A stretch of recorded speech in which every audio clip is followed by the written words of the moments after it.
नमस्कार दोस्तों, मैं हूं राज। आप देख रहे हैं हाईवे 33। दोस्तों, आज की कहानी एक ट्रक ड्राइवर जिनका नाम है नवीन, उनकी है। उत्तर प्रदेश गोरखपुर जिला के रहने वाले। ये जो उनके साथ घटना घटी थी, साल था 2004। तो क्या हुआ था उनके साथ, क्या घटी थी घटना, आइए चलते हैं उनकी इस कहानी में। दोस्तों, मेरा नाम नवीन है।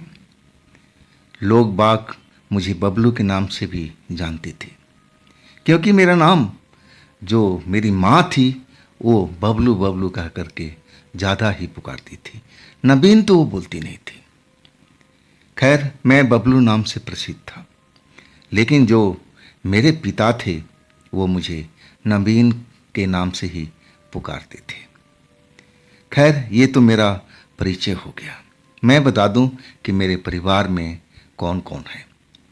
मेरे परिवार में मेरे माता पिता और मेरी पत्नी, और जो मेरी एक बहन थी वो उनकी शादी हो चुकी थी, वो अपने ससुराल थी। छोटा सा परिवार था। और वैसे हम कोई जो खेती बाड़ी थी हमारा कम नहीं था। अच्छा खासा हमारा खेत था, बगीचा था। मैं फिर भी ट्रक ड्राइवरी का काम करता था, क्योंकि मुझे इस ट्रक ड्राइवरी काम में बड़ा मज़ा आता था। इसीलिए मैं अपनी शौक़ पूरा करता था, और शौक़ के साथ मुझे पैसों की आमदनी भी होती थी। अब खेतीबाड़ी में तो अन्न होता था, फसल होती थी, जब बिकेगी तब बिकेगी। अब नगद पैसे के भी तो घर में ज़रूरत पड़ती थी, और वो नगद पैसा मेरे ट्रक मुझे देता था। तो इस घटना की शुरुआत हुई थी, मुझे अच्छी तरह से याद है। साल था 2004।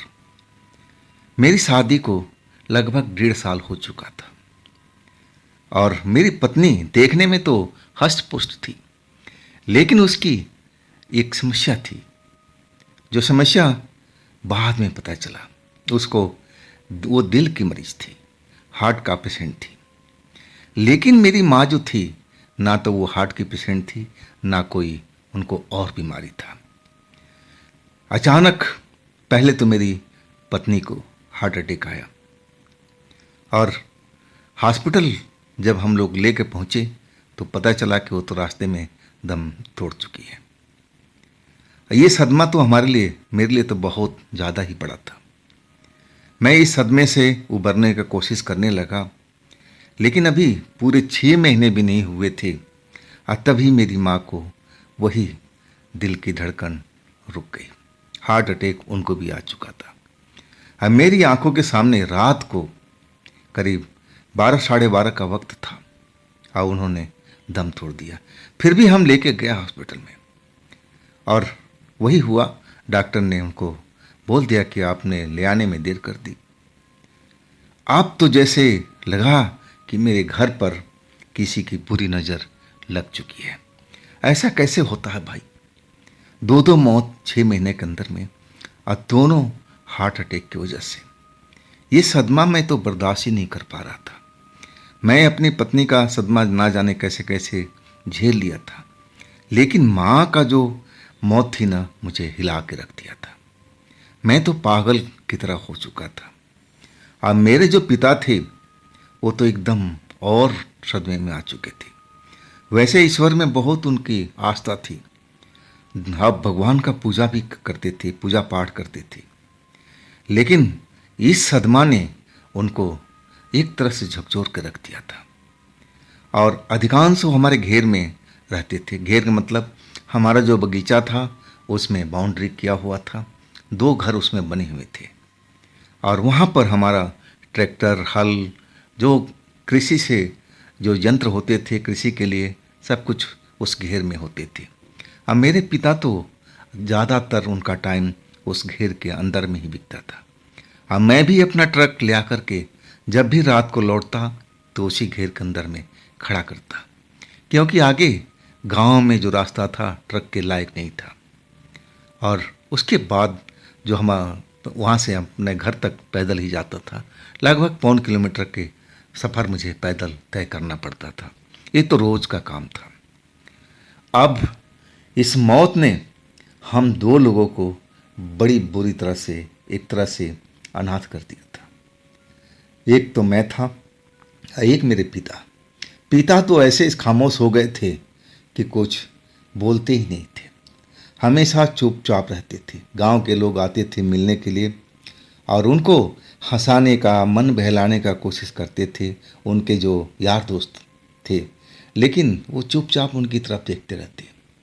और जब वो लोग चले जाते तो शून्य में, आकाश में वो देखते रहते। मुझे उनकी दुर्दशा दिखी नहीं जाती थी। मैं उनको संभालने की कोशिश करता था, लेकिन सब कुछ व्यर्थ हो चुका था। आखिरकार मैं काफ़ी दिन तक घर में बैठा रहा, शोक मनता रहा। अब रिश्तेदार भी आते रहे, सिस्टर भी आई।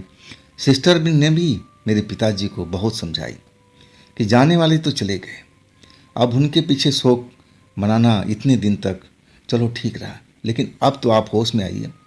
अब आपके आगे भी दुनिया है, आपका बेटा है, इसकी भी तो पत्नी गुजर गई है, ये भी तो अपना देखो ना किसी तरह से होश संभाल कर रखा है। लेकिन पिताजी को ना जाने क्या हो गया था, बिल्कुल लगता था कि इस दिन दुनिया में है ही नहीं। एकदम चुपचाप, किसी से कोई फालतू फालतू क्या बोलते तक नहीं थे। और भूख तो शायद उनको लगती ही नहीं थी, मुझे ऐसा लगता था। मैं जब भी खाना देता वो थाली हटा देते, इशारे से कहते थे कि अभी नहीं खाना है। और ना जाने कब खाते थे, क्या करते थे, मुझे तो पता ही नहीं चलता था, क्योंकि अब मैं घर में रुकता नहीं था, ट्रक लेकर के अपने काम में निकल जाता था। आज जब लौटता तो रात के करीब 11, साढ़े 12, कभी 1 बज जाता था। अब मैं अब घेर में ही आकर के ट्रक रोकता। अब घर में तो, गांव के घर में मेरा तो वो कोई इंतज़ार करने वाला था ही नहीं, मैं क्यों जाऊं घर पर। अब इस घेर में ही मैं भी अब रहने लगा था। अब मेरे पिता थे, जब मैं आता तो उनके लिए कुछ न कुछ मिठाई वगैरह अलग से लेके आता, ताकि वो थोड़ा कुछ अलग से खा सकें। लेकिन वो एकदम मन मार करके अब बैठे रहते थे। जब मैं आता चिल्लाता कि बाबूजी दरवाज़ा खोल दीजिए, मैं आ गया, वो जगह ही रहते थे। कभी उन्होंने देर नहीं की, फटाफट आकर के दरवाज़ा खोल देते थे। और तब मैं ट्रक लेकर अंदर अपना आ जाता था और बाबूजी को मिठाई वगैरह देता तो मना कर देते। अब फिर धीरे धीरे कुछ बोलना शुरू किया, कहने लगे कि रहने दो, इस मिठाई को रख दो, मैं सुबह में जब पूजा करूँगा तो प्रसाद चढ़ाऊँगा। अब इतना बोलचाल तो उनकी स्टार्ट हो चुकी थी। अब उनका समय जो था पूजा पाठ में ही ज़्यादा बीतने लगा था। अब हमेशा भगवान की सेवा में लग चुके थे और मैं अपने काम पर अब रोज़ निकलता सुबह, अब फिर आता शाम को तो पिताजी एकदम जगे हुए मिलते, चाहे 12 बजे चाहे 1 बजे। अब खाना जो था वो पिताजी को बनाने नहीं आता था, तो उसके लिए हमने गांव में एक जगह पर व्यवस्था किया था और हमारे रिश्ते में चाची ही लगती थी, उनको मैंने ये जिम्मा दिया था कि आप पिताजी का दोनों तीनों टाइम का खाने का प्रबंध कर दीजिए। और वो आते थे, खाना उनको दे जाते थे।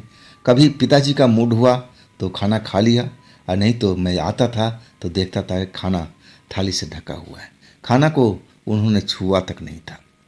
तब मुझे थोड़ा गुस्सा दिखाना पड़ता था पिताजी को कि पिताजी बिना खाए ये शरीर है ना, ये भी एक मशीन की तरह है, जब तक इसमें ऊर्जा नहीं डालेंगे ये भी चल नहीं पाएगी। तो ज़िंदगी के लिए अब खाने की तो ज़रूरत है ही है। पिताजी मेरी तरफ देखते और कुछ बोलना चाहते लेकिन चुप हो जाते। मैं समझ गया कि इनकी अंदर से भूख है ना बहुत कम हो चुकी है, और ऐसा मैं महसूस कर रहा था काफ़ी दिनों से। अब तो चलिए दुनियादारी है, चलती रहती है। अब समय धीरे धीरे निकलता गया। अब पिताजी का जो ध्यान था अब भगवान के प्रति ज़्यादा ही बढ़ गया था। अब वो साधु संत जो भी आते उनकी सेवा भाव करते, और कई बार तो मैं देखा कि जो 2-4 साधु की मंडली हमारे गांव की तरफ आती थी, उनके अब घेर में वो लोग आकर रुकने लगे, पिताजी उनकी सेवा करने लगे। मुझे देख करके बड़ा खुशी होता था कि चलो पिताजी अब दुनिया में वापस लौट रहे हैं और बोलचाल तो शुरू कर ही दिया है, चलो इसी बहाने इनका दिल लगा रहेगा। और वैसे ही पिताजी करने लगे। अब एक तरह से जो भी साधु संत का सेवा करना होता था वो करते थे, भगवान की पूजा करते थे। और एक दिन जब मैं आया ना, तो घर में ताला बंद था, घेर में। गांव की घर की बात नहीं कर रहा हूँ, घेर की, जहाँ पर मैं ट्रक रोका करता था और उसी घेर में रहा करता था। तब जब आया तो घेर में ताला बंद था। रात का 12:30 बज चुका था। मैं आवाज़ लगाता रहा कि पिताजी कहीं आसपास में होंगे, लेकिन वो दिखाई नहीं दिए। आखिरकार एक चाबी मेरे पास में थी। मैं खोला, अंदर गया और मैं पिताजी का इंतज़ार करने लगा, लेकिन पिताजी दिखाई नहीं दिए। और ना जाने मैं इंतज़ार करते करते अपने चारपाई पर कब नींद आ गई पता ही नहीं चला। और सुबह जब हो गई, पिताजी का कहीं अता पता नहीं था और सुबह तक पिताजी नहीं आए। मैं उनका इंतज़ार करने लगा। मुझे काम पर जाने में देर हो रही थी, लेकिन फिर भी मैं काफ़ी देर तक इंतज़ार किया। और इसके बाद गांव में भी गया, उनके यार दोस्त थे, उनसे भी मिला। सब ने कहा कि नहीं, मेरे पास नहीं आए। और आखिरकार मुझे अब काम में देरी हो रही थी। अब मैं निकल गया कि चलो शाम तक कहीं गए होंगे तो आ ही जाएंगे। शाम को भी आया तो मैं जो ताला बंद करके गया था वैसे ही था। पिताजी का कोई पता नहीं था। और आखिरकार सुबह होने पर मैं फिर गांव में गया, उनके यार दोस्त जानने वालों से मिला। और तब एक ने बताया कि मैंने उनको एक साधुओं की टोली में जाते हुए देखा है। वो साधुओं के संग जा रहे थे। और तब मुझे खेल समझ में आ गया कि पिताजी का मन अब बैराग की तरफ जा रहा है। अब इनका मोह माया संसार से उपट रहा है। भगवान के प्रति ये इनका नज़रिया हो चुका है। और मैं आश्चर्य में था कि कम से कम मेरे से तो बता के जाती, बोल के जाती, लेकिन उन्होंने ऐसा नहीं किया। और इसके बाद तो वो घर पर लौटे नहीं। 15 दिन गुजर गया था। और तब एक रात जब मैं आया तो देखा कि गेट खुला हुआ है। मैं जब अंदर गया तो पिताजी चारपाई पर लेटे हुए थे और उन्होंने एक तरह से गेरुआ वस्त्र धारण कर रखा था। मैं देख करके एकदम हैरान रह गया था। मैं पिताजी से पूछने लगा, ये क्या है पिताजी? अब पिताजी जो थे मुझे समझाने लगे कि बच्चा, मेरी बात मान, जो मैं कर रहा हूँ मुझे करने दे, मुझे मत रोक। मैं समझ गया कि पिताजी जो कर रहे हैं उम्र के हिसाब से अब ठीक ही ठाक है, करने देते हैं। फिर मैंने कभी उनसे कोई सवाल जवाब, कोई इस तरह का रोक टोक नहीं किया। जब उनकी इच्छा होती थी वो घर में आ जाते थे। कभी कभी साधुओं की मंडली भी हमारे घेर में रुकती थी और भजन कीर्तन रात भर होता था। और फिर साधुओं के साथ ही मेरे पिताजी भी चले जाते थे। कभी 10 दिन में लौटते, कभी 15 दिन में, और कभी महीना दिन में भी लौटते थे। अब इस तरह उनका दिन दुनिया चलने लगा था। और मैं भी अब समझ गया था कि पिताजी अब हमारी दुनिया से अलग दुनिया में जा रहे हैं। और एक तरह से बढ़िया भी था कि भगवान की चरणों की तरफ उनका अब झुकाव हो चुका है। अब मैं अपने काम में अब व्यस्त रहने लगा और मुझे भी अपनी पत्नी की याद सताती थी। जब मैं अकेले होता था तो मेरी पत्नी का चेहरा मेरे आगे नाचने लगता था। मैं कभी कभी अकेलापन इतना महसूस करता था कि रात में मुझे रोना आता था। मुझे अपनी पत्नी की याद बहुत सताती थी और इसके बाद मेरी माँ का चेहरा मेरे नज़रों के सामने आ जाता था। लेकिन ना तो माँ मुझे नज़र आती, ना मेरी पत्नी। दोनों लोग इस दुनिया से अब विदा हो चुके थे। अब मैं अपने दिल को समझाता था कि ये लोग कभी लौट के नहीं आएंगे, ये जा चुके हैं। लेकिन दिल जो है ना, कहाँ किसी के सुनता है, आस लगाए रहता है खाम खा का। और ऐसे ही रात को मैं लौट रहा था अपना ट्रक खाली लेकर के। बरसात का टाइम था और बादल भी गरज रहे थे, बिजली भी चमक रही थी और दूर कहीं बरसात भी जोर जोर से हो रही थी। अब लग रहा था कि कुछ देर में बरसात मेरी साइड भी आ जाएगी। और मैं अपना ट्रक तेजी से दौड़ाता हुआ अपने घेर की तरफ जा रहा था, अपने गांव के रास्ते की तरफ में। अभी मेरा जो घेर था कम से कम 10 किलोमीटर की दूरी पर था अब बरसात की वजह से मैं अपना ट्रक को तेजी से भगाए जा रहा था और बादल इधर भी चमक रहे थे, बिजली चमक रही थी, गरज रहे थे और ऐसा लग रहा था कि कभी भी इस जगह पर बरसात भी हो सकती है। और मैं ट्रक को अब तेजी से दौड़ाता हुआ मैं अपने घेर में पहुंच जाना चाहता था, क्योंकि आगे चलकर कुछ कच्चा रास्ता था और जहां पर पानी का जमाव मतलब ट्रक का फंसने का खतरा था। ऐसी वजह से मैं ट्रक की स्पीड बढ़ा रखा था और अचानक जो रोड पर देखा, मैं एकदम बौखला सा गया था। मैं क्या देख रहा हूं कि एक जवान लड़की रोडों के बीच में सामने से दौड़ती हुई चलती आ रही है और वो भी तेजी से। लाल रंग के कपड़ा पहन रखा है, जैसे दुल्हन हो, शादी से निकल के आ रही हो। कपड़े ऐसा ही मुझे चमक रहे थे।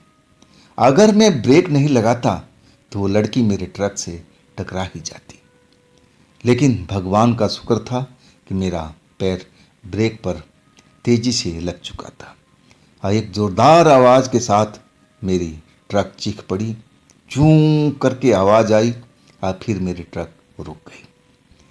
मैं कई पल तो स्टीयरिंग पकड़े और उस तरफ लड़की की तरफ देखता रहा।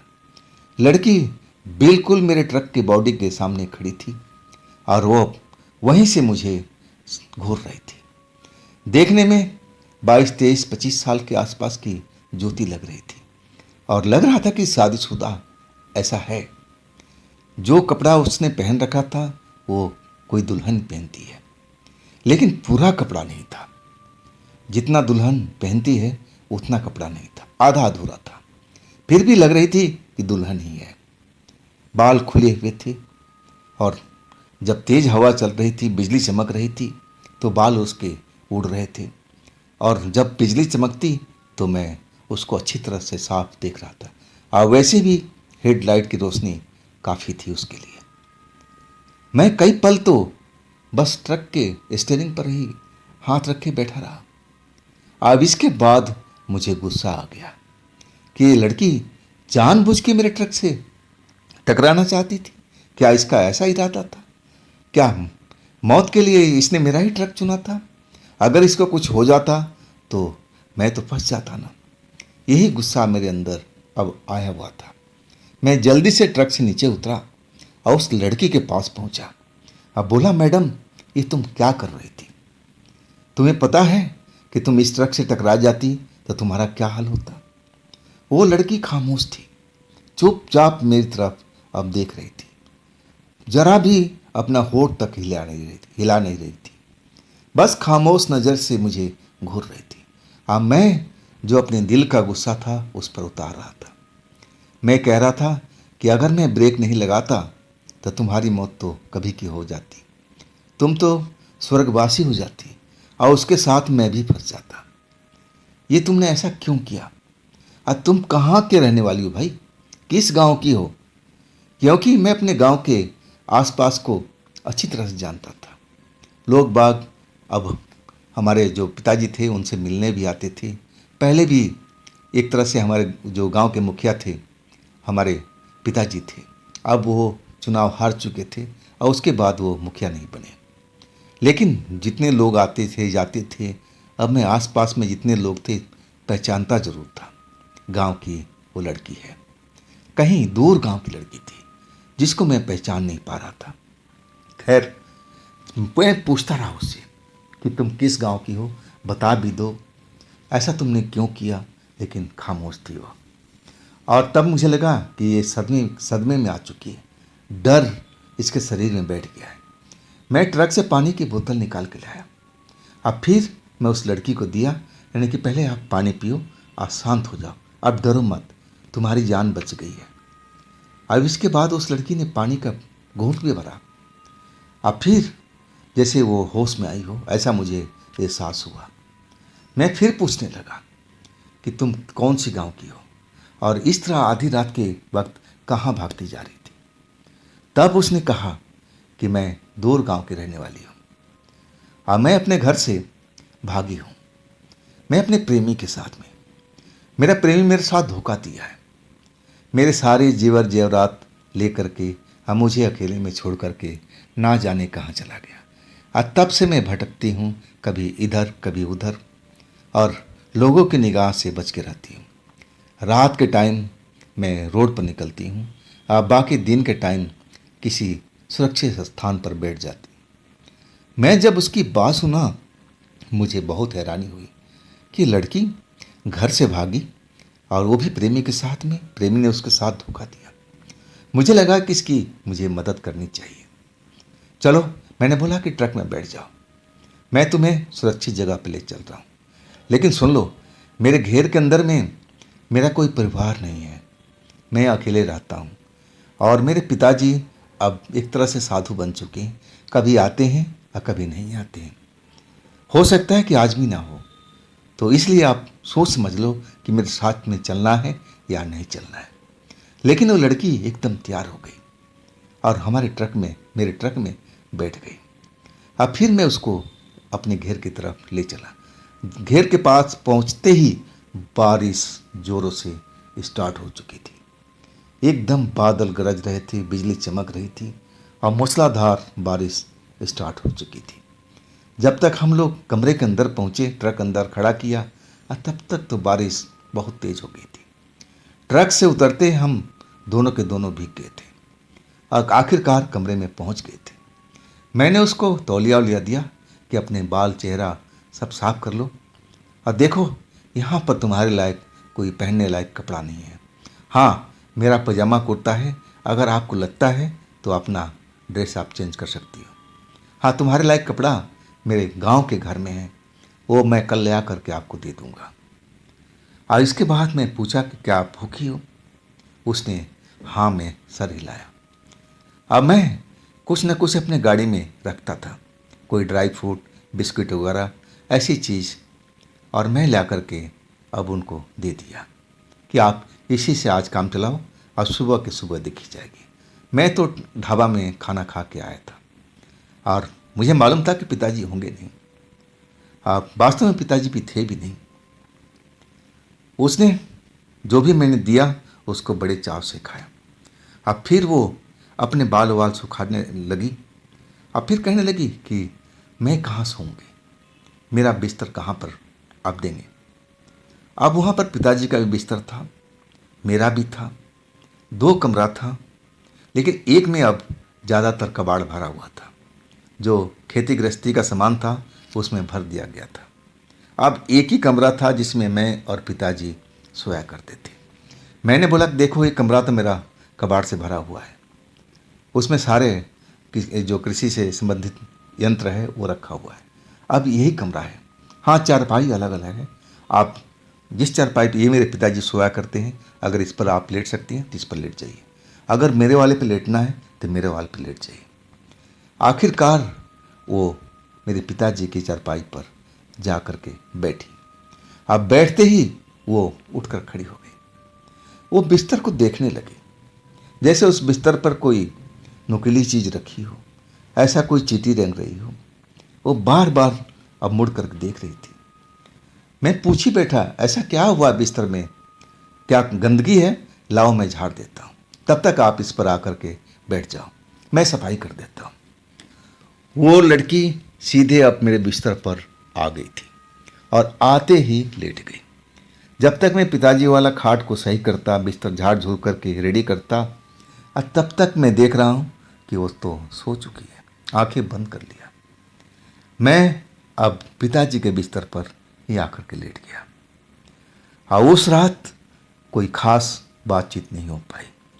वो नींद में चली गई थी। अब मैं भी कुछ देर के बाद थका हुआ था, मैं भी सो गया था। जब सुबह हुई ना, मेरी जब नींद खुली तो झटके से मैं आंखें खोला। रात के मुझे अच्छी तरह से बात थी कि मैं अपने इस घेर के अंदर में लड़की लेके आया था, और जैसे ही चारपाई पर देखा, चारपाई तो बिल्कुल खाली थी, वो लड़की वहाँ थी ही नहीं। मैं आसपास में देखने लगा, अपने चापाकल पर गया, हैंडपंप पर, वहाँ पर भी नहीं थी।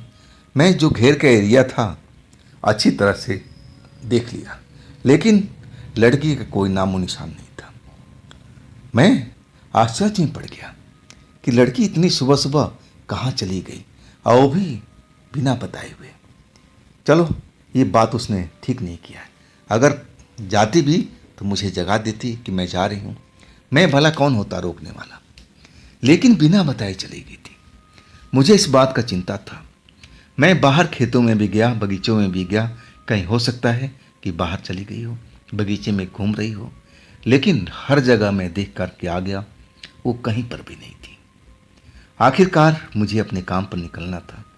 अब मैं अपने घेर का गेट बंद किया, ट्रक निकाल करके कुछ देर तक तो अपने ट्रक के अंदर बैठा रहा और देखता रहा कि ट्रक की आवाज़ सुन करके कहीं लड़की चली आए। लेकिन 15 मिनट हो चुका था, वो लड़की नहीं आई, और तब मुझे अपने काम पर निकलना पड़ा। जब रात को मैं लौट रहा था, मैं अपने काम में व्यस्त था। अब दिन भर में कहाँ किसको याद करता है। एक तरह से वो लड़की मेरे दिमाग से निकल चुकी थी। कभी कभी दिमाग में आता तो मैं सोचता, लेकिन थोड़ी देर के बाद में काम में, अपना ट्रक चलाने का काम होता है, उसमें अपना व्यस्त हो जाता था।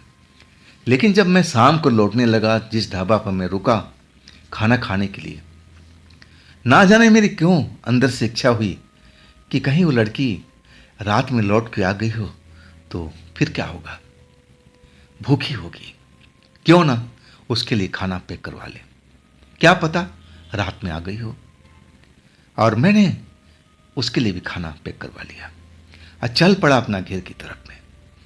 जब मैं घेर के अंदर ट्रक खड़ा किया और देखा कमरे के अंदर, तो मैं आश्चर्य में डूब गया था। वो लड़की मेरी चारपाई पर बैठी हुई थी, जबकि बाहर से गेट बंद था। हाँ, दीवारें वहाँ की जो थी छोटी छोटी थी, बाउंड्री, हो सकता है कि बाउंड्री कूद के आ गई हो, ऐसा भी हो सकता था। ज़्यादा ऊंची बाउंड्री नहीं थी, और एक बाउंड्री के पास में एक नीम का पेड़ भी था, और उस नीम के पेड़ से चढ़ कर के कोई भी अंदर आ सकता था, बाहर जा सकता था। मुझे लगा कि इसने ऐसा ही किया होगा। मैं उसको देख करके अब गुस्सा होने लगा। अरे, तुमने बिना बताए सुबह में निकल गई, बता के तो जाती, मैं तो दिन भर चिंता मारा तुम्हारे, अब सुध बुध कहीं पता ही नहीं लग रहा था कि तुम हो कहाँ पर। मैं अपना गुस्सा जाहिर करने लगा था, और वो लड़की मेरी तरफ देख करके बिल्कुल खामोश थी। और जब मैं अपने दिल की भड़ास निकाल लिया, और तब मैंने पूछा, खाना खा के आई हो या खाना है? वो कुछ नहीं बोल रही थी। और तब मैं अपने थैले से वो खाना निकाला, अब बोला कि खाना खा लो। और उसके बाद वो भूखी थी और खाने पर टूट पड़ी। खाना वाना खा करके, पानी पी करके, और फिर वही मेरे बिस्तर पर आ लेटी। मैं उससे अब कुछ सवाल पूछना चाहता था। मैं पूछना चाहता था कि ये ऐसा कब तक तुम्हारे साथ चलेगा, क्यों ना अपने माँ बाप के घर चली जाती हो। और वही सवाल मैं उससे पूछने लगा। लड़की जवाब देती रही, कहने कि नहीं, मैं अब किस मुँह से अपने माँ बाप के घर जाऊंगी, मैं नहीं जा सकती। मैं बार बार समझाता रहा कि देखो, दुनिया में इस तरह तुम अकेला रह नहीं पाओगे, लोग भाग तुम्हें रहने नहीं देंगे। मैं तो चलो शरीफ आदमी हूँ, अब तुमने मेरे साथ रात भी गुजार लिया, लेकिन कहीं और जगह पर तुम्हारे साथ कुछ बुरा भी हो सकता है, तुम इस बात को समझो। लेकिन वो मेरी बात को सुन ही नहीं रही थी। मेरे लाख समझाने के बाद वो कहने लगी कि नहीं, मैं अपने माँ बाप के घर कभी नहीं जाऊँगी, चाहे कुछ भी हो, मैं अपनी जान दे सकती हूँ, लेकिन उस घर में नहीं जाऊँगी, किस मुँह से जाऊँगी मैं। और फिर मेरी उससे दोस्ती होने लगी। दोस्ती देखते देखते कुछ दिनों में, हाँ पहले बता दूं कि सुबह उठते ही फिर वो लड़की फिर नज़र नहीं आई थी। अब मैं फिर अपने काम में निकल पड़ा था। शाम को आया ना, तो फिर वही लड़की मेरी खाट पर। और एक चीज़ बताऊं, मेरे पिताजी की चारपाई पर वो कभी न बैठती थी ना लेटती थी, ना जाने क्यों वो मेरी चारपाई पर ही कब्जा जमा रखा था। और शाम को आया तो उस रात भी मैं खाना लेके आया था कि क्या पता फिर वो लड़की आ गई। और मेरा संदेह बिल्कुल सही निकला। अब इसको बाद भी मैं उसको काफ़ी बार समझाया कि तुम अपने घर लौट चलो, अगर तुम अकेले नहीं जाना चाहती हो तो मेरे साथ चलो, मैं तुम्हारे माँ बाप को समझाऊंगा, वो मान जाएंगे। लेकिन वो लड़की जिद पर थी, कहने लगी नहीं, मुझे मौत मंजूर है, लेकिन मैं उस घर में नहीं जाऊंगी। और इसके बाद उससे मेरी दोस्ती शुरू हो चुकी थी। वो मुझे प्यार करने लगी, मैं भी उससे प्यार करने लगा। और सुबह होते ही लड़की ना जाने कहाँ गायब हो जाती। मैं पूछता कि तुम कहाँ गई थी, वो कोई ना कोई बहाना बना देती कि मैं बगीचे के साइड में चली गई थी, खेतों में चली गई थी, घूमने लगी थी, नदी किनारे चली गई थी। उसके पास बहाने तो हजार थे और उस बहाने में उलझ के मैं रह जाता था। और शाम होते ही वो मेरे घर में नजर आती थी, सुबह होते ही गायब हो जाती थी। अब एक तरह से मैं उससे प्यार करने लगा और वो भी मुझसे प्यार करने लगे। और उसकी जो खूबसूरती और जो चेहरा था मेरी पत्नी से कुछ न कुछ मिलता जुलता था। और उसमें मुझे पत्नी का एक साकार दिखता था, एक रूप दिखता था, और इसलिए मैं उससे ज़्यादा आकर्षित हो गया था। खैर दोस्ती प्यार सब कुछ होने लगा। और इस बात को लेकर कम से कम 15 दिन गुजर गए थे। और वो लड़की मेरी राह देखती थी। जब मैं रात को लौटता था ना, तो दरवाज़ा खोल कर रखती थी, और जब मैं ट्रक लेके आता फिर दरवाज़ा बंद करती। एक पत्नी की तरह अब रिश्ता वो निभा रही थी, और मैं भी एक पति की तरह।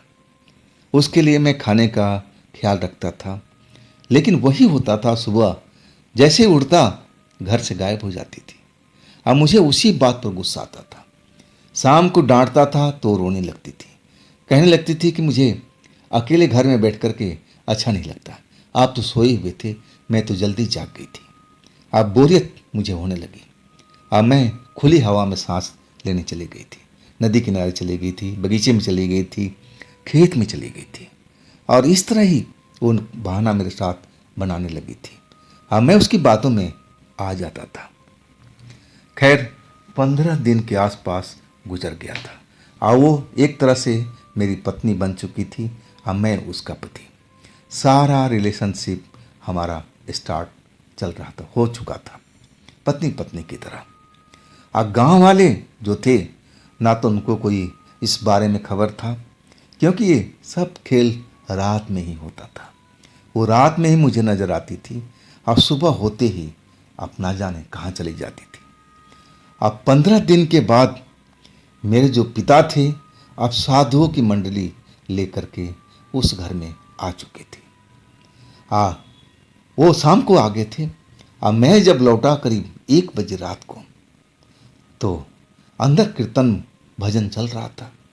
मुझे दूर से ही पता चल गया था कि पिताजी लौट आए, उनके साथ साधु संत होंगे। अगर उन्होंने उस लड़की को देख लिया उस घर में, तो क्या मेरे बारे में सोचेंगे।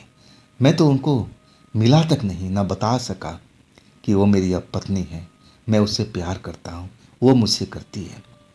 और मैं बहुत घबराया हुआ था, शर्माया हुआ था। ट्रक तो मैं अंदर खड़ा किया, मेरे पिताजी आकर के दरवाज़ा खोले। अब मैं सोचा था कि मेरी पत्नी आकर के दरवाज़ा खोलेगी, लेकिन वो मुझे नज़र नहीं आई। अब जो बीच का आंगन था वहाँ पर दरी बिछा रखे थे पिताजी, और वहीं पर धूनी जल रही थी, और कीर्तन मंडल अपना साधु के साथ में हो रहा था। मैं घर के अंदर गया, उस कमरे के अंदर में जहाँ मेरी पत्नी मेरी चारपाई पर सोया करती थी। वो चारपाई भी खाली थी। पूरा घर हमने देख लिया, लेकिन मेरी पत्नी अब कहीं नजर नहीं आ रही थी, ना जाने कहाँ गायब हो गई थी। मैं घेर का पूरा एरिया छान मारा। अब मैं थक हार करके अपनी चारपाई पर आ बैठा, और तब पिताजी मेरे पास में आए और मुझे देख करके निराश कहने लगे, क्या हुआ बेटे, कैसे निराश हुआ है, कोई बात हो गई है? मैं बोला कि नहीं पिताजी, मुझे डर था कि कहीं पिताजी ने उस लड़की को तो कहीं डांट डपट करके भगा तो नहीं दिया, लेकिन मेरी हिम्मत नहीं हो रही थी कि इसके बारे में पिताजी से पूछूं। आखिरकार पिताजी साधुओं ने आवाज़ लगा दिया और फिर चले गए, और उसके बाद फिर आए। मैं ऐसे ही शांत बैठा हुआ था। अब थका हुआ तो था, रात के करीब 1:30 बज रहा था, और जो साधु मंडली थे अब उनका कीर्तन भजन भी समाप्त हो चुका था। और अब वो बाहर ही अब दरी बिछी हुई थी, उस पर सब लेटे हुए थे, अब पिताजी भी अपना एक तरह से उनके साथ ही अब लेटे हुए थे, लेकिन मुझे देखने के लिए फिर घर में आ गए। अब मैं चारपाई पर अभी लेटा नहीं था, बैठा हुआ था सर पकड़े, टेंशन में था मैं अपनी पत्नी के लिए कि आखिर गई तो कहाँ गई, कहीं पिताजी ने उसको डांट डपट करके तो नहीं भगा दिया। पिताजी आए, अब मेरे बगल में आकर के बैठ गए, मेरे सर पर हाथ फेरने लगे, कहने लगे, बेटे क्या हुआ, किसी तू परेशानी में है तो मुझे बता ना, जो भी कोई टेंशन है तो मेरे से शेयर कर, मैं तेरा पिता तो हूँ, चलो अब साधु बन चुका हूँ, लेकिन इतना तो ख्याल रख ही सकता हूँ, तो जो भी समस्या है मेरे साथ में शेयर कर। मेरे मुंह नहीं खुल रहा था कि मैं किस मुंह से पिताजी को सारी बात बताऊं, लेकिन जब पिताजी बार बार कहने लगे तो मैंने बोलना ही उचित समझा। मैं अपने पिताजी से बोला कि पिताजी आप कितने बजे आए थे? वो बोले कि वही 6-7 बज रहा था। मैंने बोला जब आए थे तो ये घेर का दरवाज़ा खुला हुआ था। बोले नहीं, ताला बंद था इसमें। मैंने जब अंदर आए तो कोई आपको दिखा यहाँ पर? बोले कोई तो नहीं था यहाँ पर, पूरा घर खाली था। मेरा माथा ठिठकने लगा, ऐसा कैसे हो सकता है? मेरे पिताजी को लगने लगा कि मैं कुछ छुपा रहा हूँ, और वो मुझसे पूछने लगे कि बेटा जो भी बात है सच बोल। और आखिरकार मैं सच बोलना शुरू किया। जैसे जैसे बोलता गया पिताजी ध्यान से सुनते रहे। जब मेरी बात खत्म हुई तब मैंने देखा वो मेरी तरफ घूरे जा रहे थे। अब फिर चुपचाप रहे कुछ पल, अब फिर अचानक उन्होंने बोलना शुरू किया कि बेटे जिस लड़की को तू अपना पत्नी बनाए हुए था, मुझे लग रहा है कि वो पत्नी तेरी है ही नहीं, वो तो एक आत्मा थी। जब पिताजी ने ये बात बोला तो मैं एकदम कांप गया उनकी बात सुनकर के। ऐसा कैसे हो सकता है? वो तो जीती जाती लड़की थी, और ऐसा कैसे हो सकता है? आत्मा का कोई शरीर थोड़ी होता है, उनका तो कोई शरीर होता नहीं। जितना मैं जानता था पिताजी से सवाल करने लगा, लेकिन पिताजी कहने लगे कि बेटे वो आत्मा शक्तिशाली थी, इसलिए वो मानव रूप में आ चुकी थी, आज तुम्हारे साथ संबंध भी बनाया, तुम्हारे साथ घर में भी रही एक पत्नी की तरह। लेकिन वो जान चुकी थी कि हम साधुओं की मंडली इस घर में आ गई है। अब साधुओं के आगे अब वो जो आत्मा है वो रुक नहीं पाएगी। और देखना बेटा, जैसे हम लोग जाएंगे ना, वो तुम्हारे पास जरूर आएगी, फिर तुमसे मिलेगी, और तब तुम्हें क्या करना है अब मैं बताता हूँ। मैं पिताजी की बात पर विश्वास ही नहीं कर रहा था कि ऐसा कैसे हो सकता है भाई, एक जीती जाती खूबसूरत लड़की आत्मा कैसे हो सकती? आत्मा वाला कोई गुण उसमें मुझे तो दिखाई नहीं दिया था। एक साधारण सी लड़की, हाँ दिन के टाइम में कहाँ जाती थी वो मुझे संदेह होने लगा कि आखिर अगर वो पूरी तरह से स्त्री होती और आत्मा नहीं होती तो दिन के टाइम में भी मेरे घर में रहती। अब सूरज उगने से पहले हमारे घर से गायब हो जाती थी। मुझे भी अब संदेह होने लगा, और ऊपर से पिताजी ने तो पूरा 100% श्योर कर दिया था कि वो आत्मा ही है, और वो कोई विशेष काम के लिए तुम्हारे पास में आई है। नहीं तो कोई आत्मा इतना दिन किसी के पास रुकता नहीं है, जरूर कोई ऐसी प्लानिंग कर रही है, और उसका मोहरा तुम हो। बेटे उसके जाल से तुम निकल जाओ। अब फिर वो बताने लगे कि तुम्हें रात के टाइम क्या करना है, जब तुम घर में आओ तो तुम्हें कौन कौन सी उपाय करना है ताकि वो तुम्हारे नज़दीक ना आए। खैर पिताजी 2 दिन तक हमारे घर में रहे थे, और साधु की मंडली भी आराम कर रही थी। दिन भर वो लोग कीर्तन भजन करते, और गांव के लोग भी उसमें भाग लेते थे। खैर जब मैं रात को आया ना, तो पूरा वो एरिया खाली पड़ा हुआ था, ना तो कोई ढोल मजीरे की आवाज़ सुनाई पड़ रही थी, बिल्कुल खामोश था। मुझे लग चुका था कि मेरे पिताजी और साधु मंडली अब चली गई है। और जैसे ही मैं दरवाज़ा खोला तो सामने देखा कि कमरा खुला हुआ है और उसमें रोशनी हो रही है। रोशनी का मतलब कि घर में कोई है। ट्रक में खड़ा कर दिया, और जैसे ही कमरे के अंदर जाने लगा। और तभी वो लड़की आत्मा जो थी वो मुझे नजर आ गई। दरवाजे पर आकर के एक लड़की की तरह वही मुद्रा बना करके खड़ी हो गई। मैं उस लड़की को देखा तो एकदम जैसे पिताजी बताए थे कि क्या क्या तुम्हें उपाय करना है, और वो मैं सारा उपाय अपने पास में रखा था। पिताजी का दिया हुआ भभूत कुछ और चीज़ें थी जो अपने पास में संभाल कर रखा हुआ था। छोटा बैग था और उसी बैग के अंदर वो भभूत में निकाल के हाथ में ले लिया। मैं अब देखना चाहता था कि ये लड़की वास्तव में नॉर्मल इंसान की तरह है या कोई आत्मा है। इसका एक ही चीज़ हमें करना था, वो जो भभूत था उसके ऊपर फेंक देना था। अगर वो सही में इंसान होती तो भभूत उसका कुछ नहीं कर पाता। अगर वो आत्मा होती तो भभूत उनके बदन में आग लगा देता। अब फिर वो वहाँ पर रुक नहीं पाती, भागना ही पड़ता। और वही मैंने किया। वो भभूत अपने हाथों में निकाल चुका था और धीरे धीरे वो मुस्कुरा रही थी जैसे रोज हुआ करता था। और मैं उसके नज़दीक पहुंचता जा रहा था। जब मैं काफ़ी नज़दीक पहुंच गया तब मैंने वो भभूत उसके ऊपर उछाल दिया। और जैसे ही उछाला ना, जैसे पिताजी ने बताया था वैसे ही हुआ।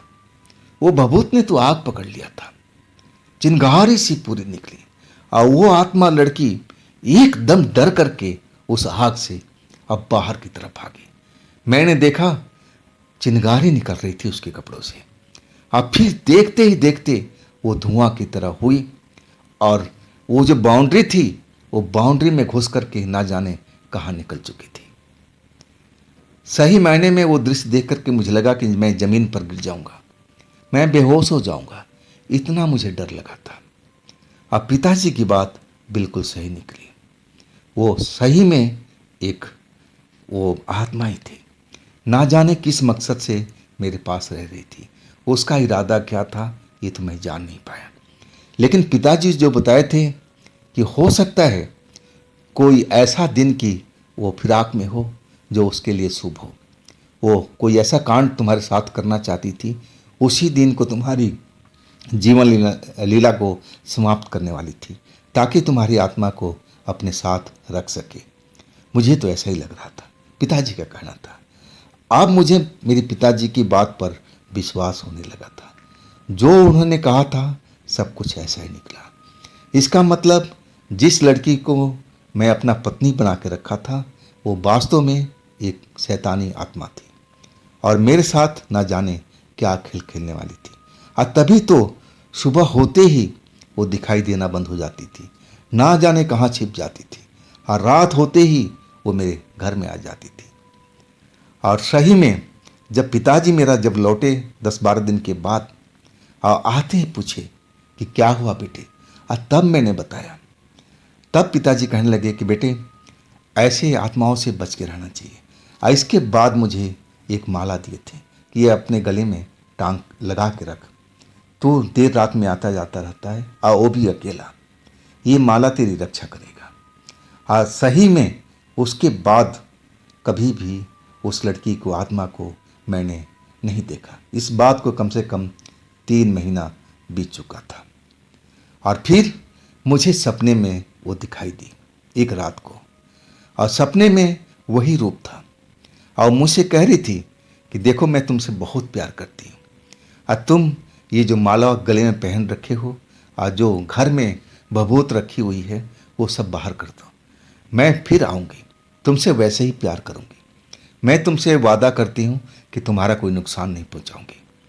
लेकिन जैसे ही मैं नींद से जागा मैं पसीने पसीने हो चुका था और ये समझ गया था कि जो मेरे सपने में आई थी ना वही आत्मा थी और वो इस घर में फिर आना चाहती थी, लेकिन मैं ऐसा होने नहीं देना था। तो दोस्तों ये थी आज की कहानी नवीन उर्फ बबलू जी का।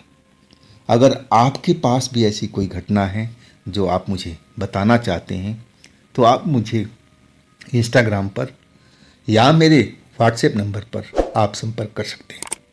दोस्तों ये भी चैनल आप ही का है, तो इसको भी अपना प्यार दीजिए, लाइक कीजिए, सब्सक्राइब कीजिए, शेयर कीजिए। और फिर हम मिलते हैं अगले रोज़ एक नई तरह की कहानी में, नई तरह की घटना में। आप लोग अपना ख्याल रखिएगा। नमस्कार।